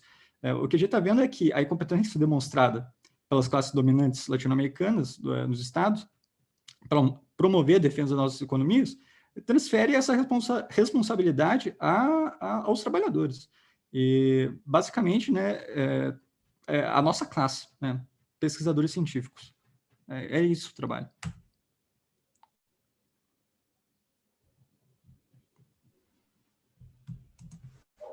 Muchas gracias, William. Passamos as perguntas, Diego? Eu já compilei algumas que vieram pelo chat. Sí. Bueno, tenemos las que llegaron por escrito y Sí. después podemos abrir también a gente que quiera preguntar oralmente.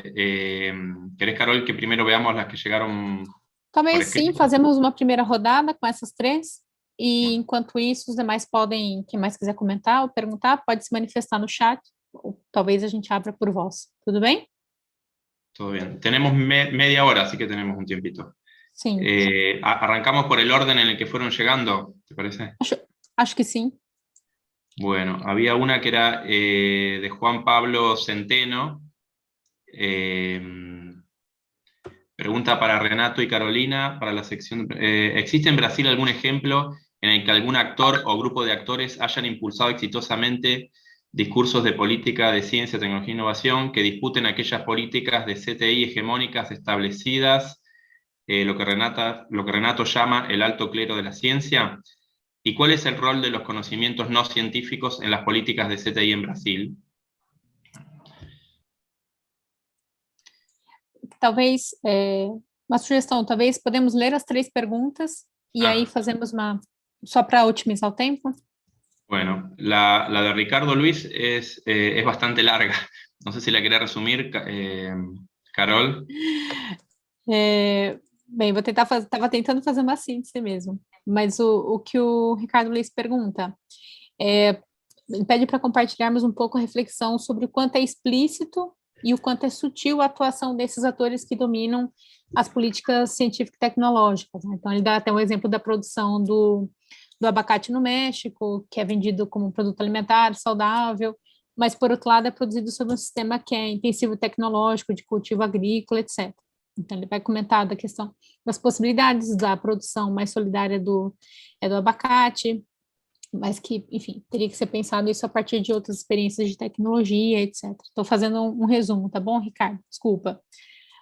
Mas se o Renato quiser olhar na íntegra, a pergunta está lá no chat. Bien, y después Noela, creo que pregunta con respecto a la exposición de William, que ella dice que no entendió bien la cuestión de la proletarización de la clase científica y cómo se relaciona eso con la medición que plantean los manuales. Si no entendí bien. Si lo puede desarrollar mejor esa cuestión de esa cuestión. Y después está Antonella, una pregunta para Adriana, si podría ampliar cómo se ha operacionalizado la disminución de la dependencia tecnológica del país en el modelo presentado.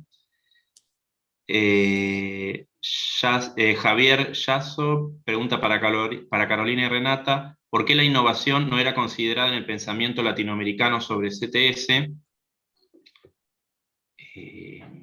Eso, ¿no? Me parece que estamos bien. Bueno, para arrancar ahí tenemos ese set de preguntas, después podemos hacer otra ronda si hay tiempo. Começamos na ordem da apresentação. Renato? Puede ser. Bueno, sobre eso de cómo actúa, ¿no? Si es sutil, si no es sutil. Es muy sutil.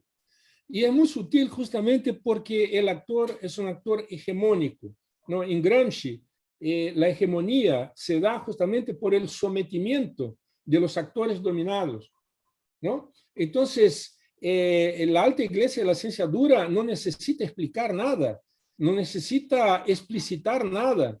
La ciencia es neutral. Mira, ¿no estás viendo que la ciencia es neutral, boludo? ¿Qué te crees? No sea huevón. ¿No? Es una cuestión así que se ha internalizado, ¿no?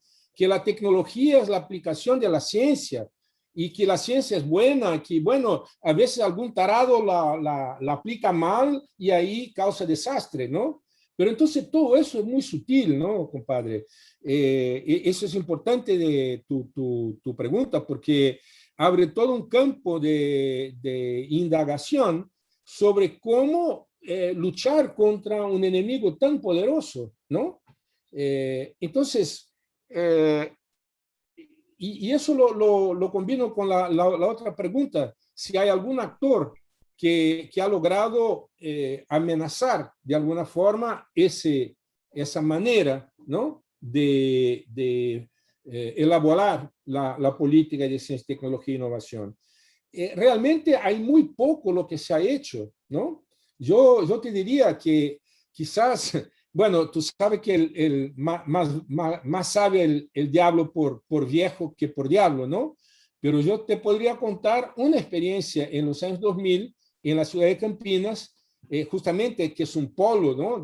Como ustedes saben, de desarrollo científico-tecnológico, en donde hemos logrado un alcalde, elegir un alcalde del PT que que apoyó una propuesta nuestra muy semejante a lo que estamos hablando hoy de tecnología social o de tecnociencia solidaria, ¿no? Pero, y se comprometió, ¿no? Ese es mi programa, ¿no? Y bueno, ahí al fin y al cabo tuvo que hacer una alianza, un pacto con un elemento fundamental de la comunidad científica para ganar las elecciones, y con eso nuestro programa se fue para el diablo, ¿no? Y lo que se implementó finalmente como programa de ciencia, tecnología e innovación de esa alcaldía fue la propuesta de la alta iglesia de la ciencia dura. Bueno, ese tipo incluso después fue asesinado, ¿no? Ese alcalde, amigo nuestro, y realmente yo te diría que fue quizá la única experiencia más concreta, más cercana del poder. Cuando se elige el gobierno popular y democrático de Lula, ¿no? Se empezó en el programa en el equipo ¿cómo se llama? De transmisión de cargo, ¿no? Donde yo participé en el área de ciencia y tecnología. Nosotros hemos propuesto y eso se ha logrado, una Secretaría de Ciencia y Tecnología para la Inclusión Social en el Ministerio de Ciencia y Tecnología. Se creó esa secretaría y por varias razones que yo he, digamos, explicado en un trabajo mío, esa cuestión no fue adelante. No fue adelante, ¿por qué? porque la alta iglesia de la ciencia dura no quiere dividir espacio. O sea, cualquier intento de hacer con que la producción de conocimiento esté efectivamente a servicio de la clase trabajadora supone un cambio de actitud que lamentablemente nuestra comunidad de investigación no está en condiciones de hacer. Yo creo que ese es el gran dilema hacia el futuro. Y es muy interesante la situación que tenemos hoy en nuestras universidades, en realidad en todo lo que nosotros llamamos política cognitiva, ¿no? Porque la ultraderecha ha entendido muy bien que no se trata de ciencia y tecnología a un lado y educación de otro, ¿no? Ella trabaja con la idea de política cognitiva y está implementando su proyecto a nivel global, ¿no? De sus políticas públicas, en la cual la vieja propuesta, la vieja política cognitiva que se ha implementado, lamentablemente, desde los gobiernos neoliberales, pasando por el gobierno del PT, y eso es una autocrítica que hay que hacerlo, ¿no? Seguramente, ¿no? Digamos, la extrema derecha no está dispuesta a hacer con que esa política siga siendo financiada. Entonces, estamos en un momento muy interesante, ¿no? De escuchar lo que está pasando, no solo en Brasil, sino que en otros países latinoamericanos, en donde la comunidad de investigación, la comunidad científica o la comunidad universitaria, frente al acoso, ¿no? De la ultraderecha, puede que pase a entender de una u otra forma ese conjunto de cuestiones. Mira, ese punto es un punto extremadamente importante y lamentablemente no tenemos tiempo contestando una pregunta de profundizarlo. Pero en la primera sesión que participé en ese congreso, yo justamente abordé ese tema a raíz de un documento que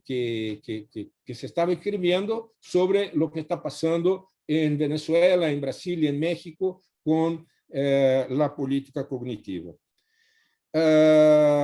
Bueno, yo realmente me siento un poco frustrado de no poder profundizar, pero tengo recelo de que vaya a tomar el tiempo de los otros compañeros y compañeras, entonces a lo mejor me quedo por aquí. Solamente una cosa, el PLACS, el pensamiento latinoamericano, CTS, él utilizaba la palabra innovación. Incluso una de las cosas más importantes del PLACS, cuando uno lo inserta en la reflexión, ¿no? Sobre la política CTI en el mundo, fue justamente una proposición avant la lettre de criticar el modelo ofertista lineal del relatorio Bush, que justamente lo que proponía con la cadena lineal de innovación era la idea de que más ciencia significa más desarrollo económico, más desarrollo social, o sea, la teoría del trickle down effect, o sea, del rebalse, ¿no? Entonces, sí, había una crítica muy fuerte y, como les dije, con anticipación a lo que vino después a decirnos Freeman, Lundvall, Arundel y otros compañeros ya neoschumpeterianos. Pero entonces, eso es otra cuestión también muy interesante de ver cómo América Latina o el pensamiento latinoamericano en muchos momentos se anticipó, ¿no? a lo que fue después la reflexión de sus pares en el mundo desarrollado. Yo tendría quizás, aprovechando, hacer ya una indagación para William sobre la obra de Teotonio, ¿no? De Teotonio dos Santos, de Rui Mauro Marini, etc. Y provocarte, William, en el sentido de que ellos todavía mantienen el mito de la fuerza productiva desarrollándose lineal inexorablemente, tensionando relaciones sociales de producción y produciendo modo de producción y generando modos de producción cada vez mejores, ¿no? Esa idea nosotros la hemos criticado de una manera muy fuerte, ¿verdad? En varias oportunidades, y yo no sé qué tan familiarizado estás tú con ese abordaje que ataca la idea de la neutralidad y del determinismo. Entonces, esa es una provocación que te dejo. La otra cosa que también es típica, ¿no?, de los escritos de Rui Mauro y de Teotonio, eso de que la incompetencia de las clases dominantes. Nosotros tenemos que entender que el proyecto de las clases dominantes es justamente ese que se está implementando. No son incompetentes, son muy competentes para hacer lo que está en de acuerdo con su ideología, ¿no? La otra cosa que también me gustaría plantear, el hecho para Adriana, ¿no? Quizás sería bueno, Adriana, que tú familiarizaras la gente que te está escuchando, cómo viene esa idea del ANEL, cómo viene esa idea de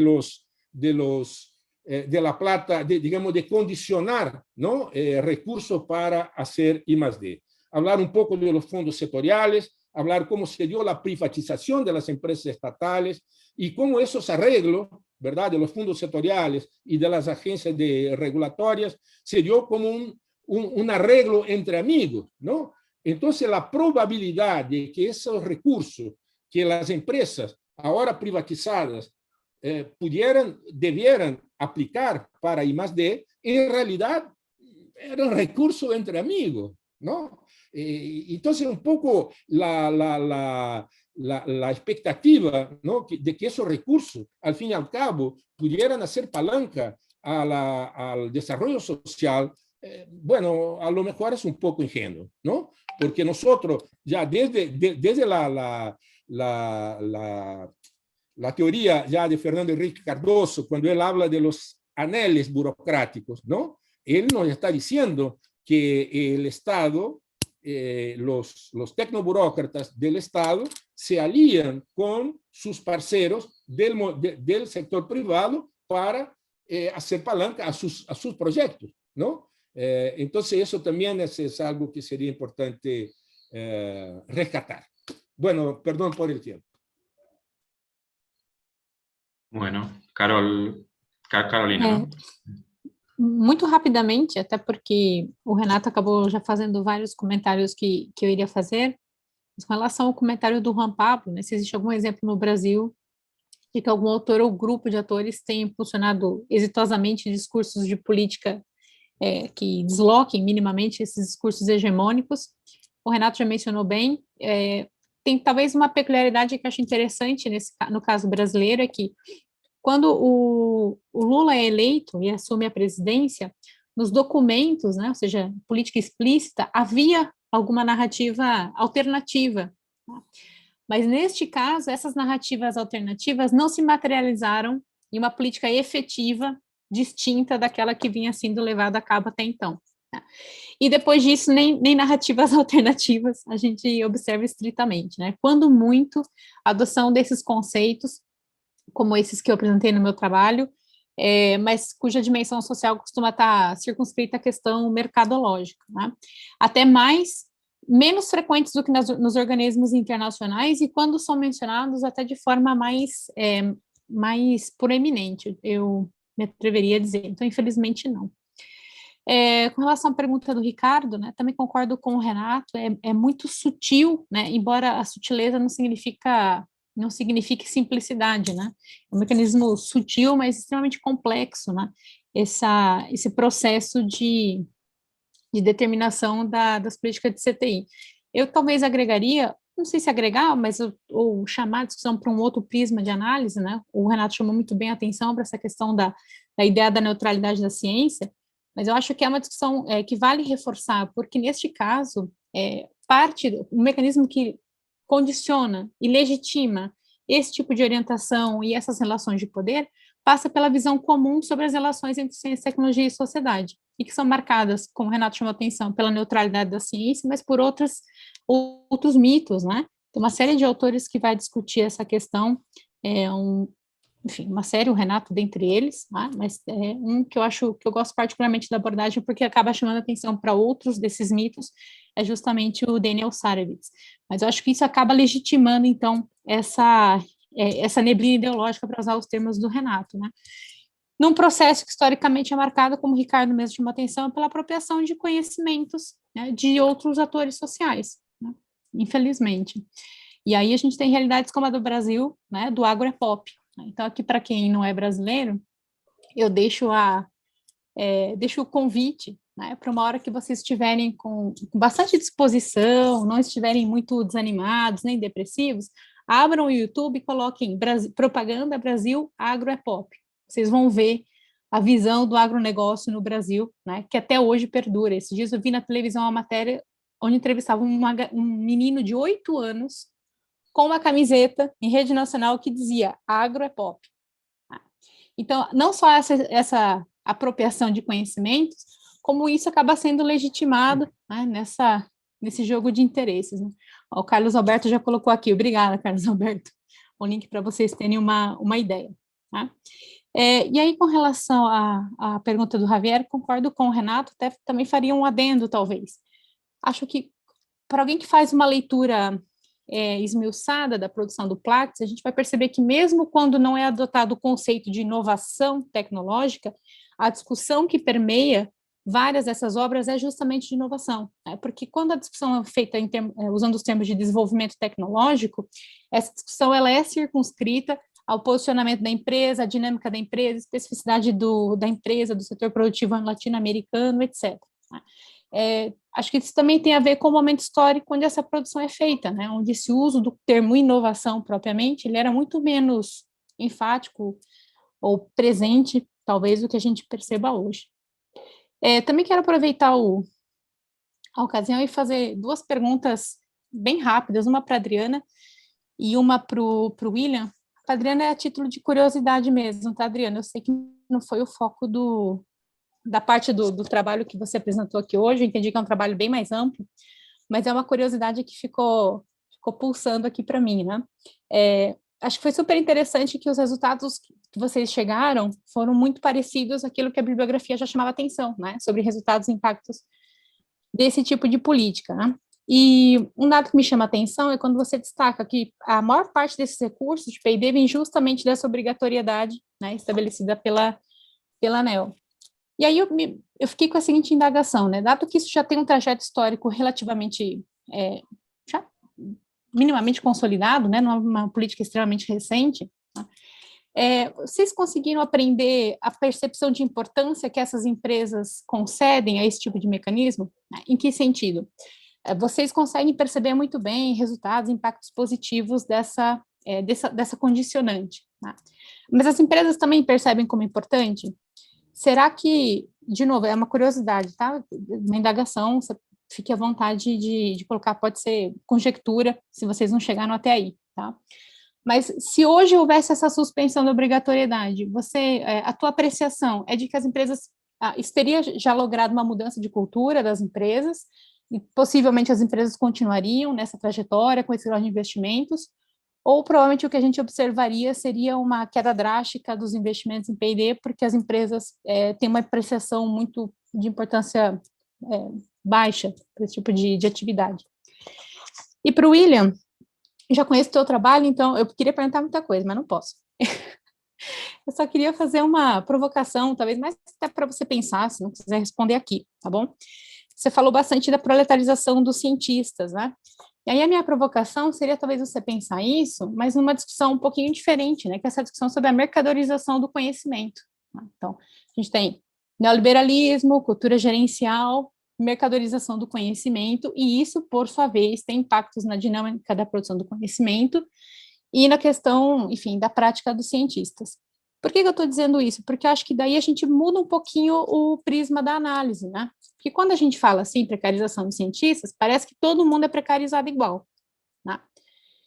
E não é bem assim, né? A gente sabe que tem diferenças, o Renato chamou a atenção, o termo que ele gosta de usar, do alto clero, baixo clero, a gente tem determinadas áreas que tem, aliás, para algumas áreas do conhecimento, essa dinâmica ali é funcional, inclusive, né? Sendo que outras são penalizadas, etc. É isso, desculpa. Eu agora, Carolina? Beleza. Bom, tem 3 perguntas aqui, vou tentar fazer não na ordem que foi perguntada, que me parece mais lógico, né? Começando aqui com o ponto do Renato, acho que tem uma observação importante mesmo, né? Quer dizer, essa política, ela surge aí no começo dos anos 2000 no Brasil, junto com um outro conjunto, né, vinculada a um outro conjunto de políticas aí, né, quer dizer, a criação dos fundos setoriais, que estão relacionadas, sim, né, às receitas das empresas e a aplicação de recursos em ICTs, em parceria entre ICTs e empresas, e também diretamente empresas, né, a partir dos subsídios, e dentro aí do P&D, ANEEL, né, mas também no setor de óleo e gás, ela vem vinculada, sim, né, quer dizer, aí é um movimento, principalmente no setor elétrico, de aumento da competitividade pela entrada de atores do setor privado, né? Então, tradicionalmente, a atuação nesse setor pelas empresas estatais, e aí entram novos atores, né, e aí vem a legislação, né, quer dizer, da obrigatoriedade de P&D, assim como uma contraparte, né, tá bom, a gente vai permitir a entrada desses novos atores, mas a gente precisa garantir a modicidade tarifária, então a lógica, a racionale da política, ela vai nessa linha, né, então vocês têm que investir em P&D, uma parte é em projetos de P&D na própria empresa, uma parte dos recursos, inclusive, vai para o FNDCT, que é o Fundo Nacional de Ciência e Tecnologia, né, que é esse fundo no qual estão atrelados aí os fundos setoriais, ao fazer P&D, as empresas, então, elas vão melhorar aí a sua eficiência, e esses ganhos de eficiência vão ser absorvidos, né, na modicidade tarifária, ou seja, no custo da energia elétrica. Então, assim, tem uma lógica, né, uma racionalidade aí sendo colocada na política para contextualizar um pouco melhor o porquê isso surge, né?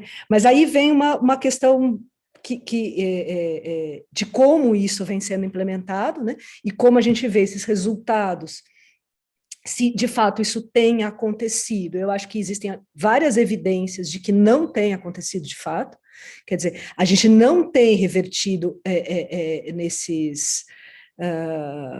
nessa melhoria da prestação dos serviços, na redução do custo de energia, né? E aí eu acho que vai bem na linha do que a Carolina perguntou. A minha sensação, Carolina, é que as empresas veem como um fardo, sinceramente, e não como uma coisa positiva. Então, assim, tanto nessa experiência com a CEMIG, quanto em outras experiências com outras empresas do setor elétrico, né, quer dizer, o P&D ANEEL, ele é uma obrigação.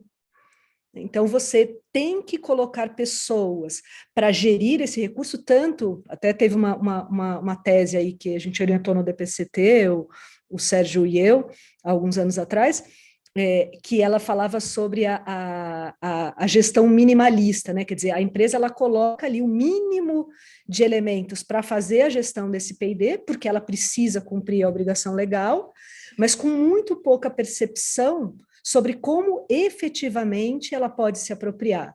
Eu acho que mais recentemente, algumas empresas do setor, e até acredito que a CEMIG tenha essa visão, justamente por querer um projeto dessa natureza, seja de tentar ter um olhar um pouco diferenciado, né? Quer dizer, uma ótica, bom, a gente tem que fazer o P&D, né? Então o que a gente pode tirar, né, quer dizer, de positivo para a empresa, para a sociedade, né, para os nossos clientes aí, né, que no fundo, né, são os beneficiários desse P&D, no sentido de gerar inovações, gerar melhoria, gerar ganhos, enfim, né, numa questão aí que é tão essencial, né, de prestação de serviços públicos. Então, eu acho que se hoje o benefício fosse embora, essas empresas de partida não se reorganizariam rapidamente para investir em P&D.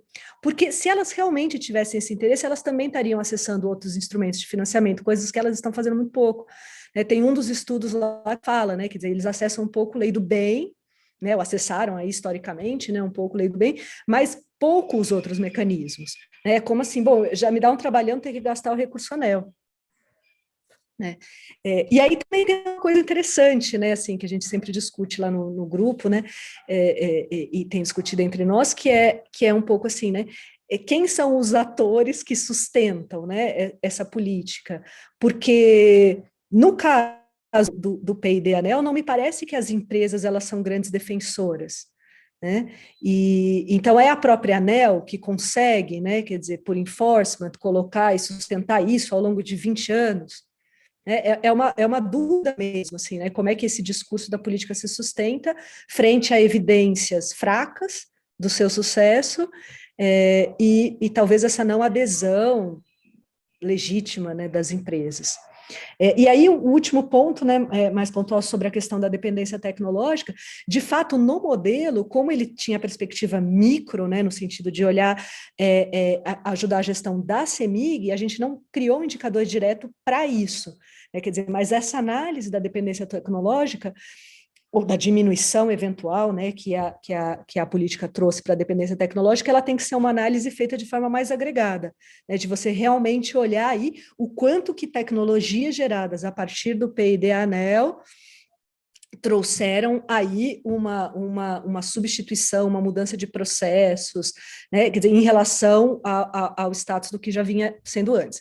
O meu palpite, embora não tenha feito essa análise, é que também pouco, né? Até porque as parcerias dos projetos de P&D elas são muito mais com ICTs do que com empresas fornecedoras, né? E eu acho que se a gente fizer uma análise hoje dos fornecedores dessas grandes concessionárias de energia, a gente continua tendo as mesmas grandes empresas multinacionais, transnacionais e tal. Então, eu acho que a gente não tem um resultado positivo nisso. Enfim, é isso, gente. Obrigado. Muchas gracias. Así nos quedan unos minutos para William. Entonces, y mientras habla William, les quería pedir un favor, si podían prender las cámaras, así tomábamos una captura de pantalla que me pidieron ahí de la organización del Congreso, por favor. Muchas gracias, acomódense el pelo. Bueno, ahí William, te escuchamos. Perdóname que te interrumpí. Tudo bem. Eu também vou responder de uma forma... Estão me ouvindo? Responder de uma forma não linear. Primeiro, falar com o Renato Dagnino. Eu realmente também tenho essa frustração em relação ao desenvolvimento das forças produtivas dentro da teoria marxista da dependência, tanto do Teotônio dos Santos quanto do Marini, e essa questão da neutralidade da ciência não posta, né? Eu faria a mesma crítica, mas a gente também tem que compreender que era mais ou menos não era a discussão que se tinha naquela época, né? Eu vejo mais como um fato histórico.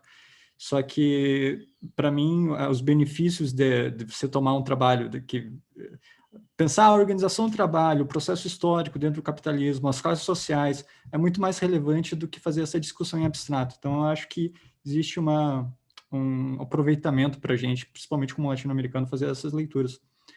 Mas eu não sou um teórico do marxista da dependência, eu partilho mais da análise sistema-mundo. E essa relação do processo das forças produtivas eu acho interessante, justamente em relação à pergunta da Noela sobre a proletarização da ciência em relação com os indicadores, porque ela não parece algo óbvio quando a gente somente lê os manuais, se a gente não tomar ela numa perspectiva histórica, que a gente pensa que a ciência ela é produzida dessa maneira desde sempre, e não é o quesito. Então, se você pegar, por exemplo, agora estou estudando muito mais século XVIII, século XIX, você não tinha empresas, você não tinha laboratórios industriais de pesquisa e desenvolvimento. Isso é algo que vai surgir, começar a surgir na virada do século XIX para o século XX. Então, a pesquisa, você vê as classes sociais que faziam isso, eram praticamente aristocratas, e quando se organizavam, a maior parte eram para conseguir a patente individual ou na utilização militar, né? Agora, você não tinha isso dentro do processo produtivo capitalista. Então, você vai ter esses grandes... o cientista maluco é algo típico do século XIX. Então, Tesla, aqui no Brasil, a gente pode pegar o Santos Dumont, que tiravam dinheiro próprio para fazer invenções e tentar patentear isso. Tipo, 75% das patentes eram todas individuais, ou só 25% era de empresas. Até na literatura, a gente vê da Mary Shelley, do Frankenstein, ou do... o Machado de Assis, que a gente tem o Brás Cubas aqui no Brasil, o emplasto Brás Cubas aqui no Brasil. E isso vai se modificar ao longo principalmente virado do século XIX para o século XX, onde você vai ter empresas de construção de monopólio de patentes, né? Então, em 1945, essa relação de 2/3 entre indivíduos e empresas, ela se altera. Você vai ter 75% das patentes todas dominadas por grandes monopólios de empresas, e essa profissão de engenheiro, cientista, de inventor sumindo. Você tendo trabalhadores da ciência sendo contratados como assalariados a partir da engenharia. Só que ainda há um grau de, vamos dizer assim, liberdade científica nesses investimentos, porque, que nem já colocaram, quando você vai investir em pesquisa e desenvolvimento, é um gasto. Você não sabe quando que isso vai gerar o produto ou o que o cientista vai fazer com aquele orçamento. Então, se tinha uma margem de manobra, assim, de projetos que levavam 20, 30 anos de processo. E isso vai se alterando. Isso vai se alterando, principalmente com o deslocamento das fábricas industriais do centro para as periferias das regiões. Aí que você quebra a relação de produção, o processo de globalização. E o que a gente vê agora é que até os institutos públicos que existiam, eles são feitos com base em financiamentos de empresas num período muito curto, de 1, 2, 3 anos. Então, o que você está vendo é que tantas pesquisas, a pesquisa dos cientistas agora, ela tem que ter uma demanda direta do empresariado. E o que esses indicadores fazem é justamente normalizar essa condição, né? Então, você tem os indicadores que simplesmente, se não gera lucratividade para a organização empresarial, ela nem é considerada como um projeto científico. Então, é essa questão que a gente estava levando à proletarização. E é isso que eu ia falar com a Carolina, que é justamente esse eu falei que eu mudei de trabalho, eu estou estudando justamente disso, de mercadorização do conhecimento, e que a gente vai vendo esse processo que se dá junto com as editoras científicas, né? As grandes editoras, né? Que são empresas, por sinal, do século XIX. A gente está falando da Wiley, de 1807, a gente está falando da Spring Nature, são concorrentes desde 1830. São empresas desse nível. E tem vários, elas são produzidas dentro dos centros capitalistas, só que começam a ficar lucrativas a partir da década de 70, né? Principalmente 73, com essa mercadorização do conhecimento. Então, acho que eram esses os pontos, né? Mas não são editoras de propagação do conhecimento científico apenas, elas são grandes monopólios industriais. Elas têm aplicação dentro da indústria, com conhecimentos que eles são produzidos, e da formação de mão de obra.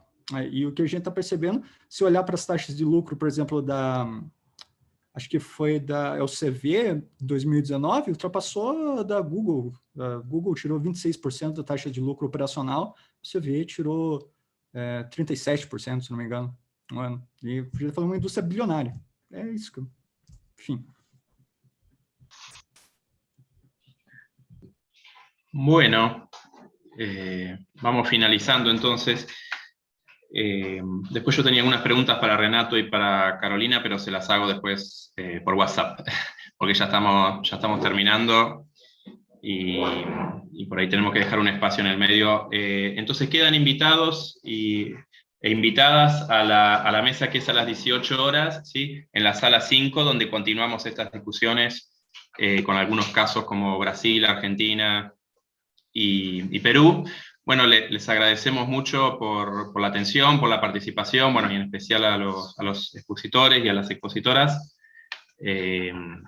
Así que bueno, creo que ha sido muy rica la charla, había muchos puntos de coincidencia, con algunos enfoques diferentes, pero vemos que hay algunos problemas estructurales en los cuales coincidieron varios expositores. Así que bueno, continuaremos estas discusiones en la próxima sesión em la sala 5 também.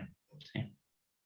Perfeito, bueno. Reforçar as palavras do Diego, agradecer a presença de todos e a exposição dos participantes, e nos vemos em meia hora, às 6 horas, o horário de Montevidéu do Brasil. Muito obrigada, um abraço. Vamos Carolina, eu vou estar numa outra Até breve. ¿Estoy más viejo o cansa más virtual el Congreso? As duas coisas. Y no tiene recompensa. El filósofo surcoreano dice que esto nos estresa más que una reunión presencial, así que sí, creo que sí. Sí. Faltou o cafezinho. Abraços, até mais. Tchau, tchau. Até depois. Obrigada, gente.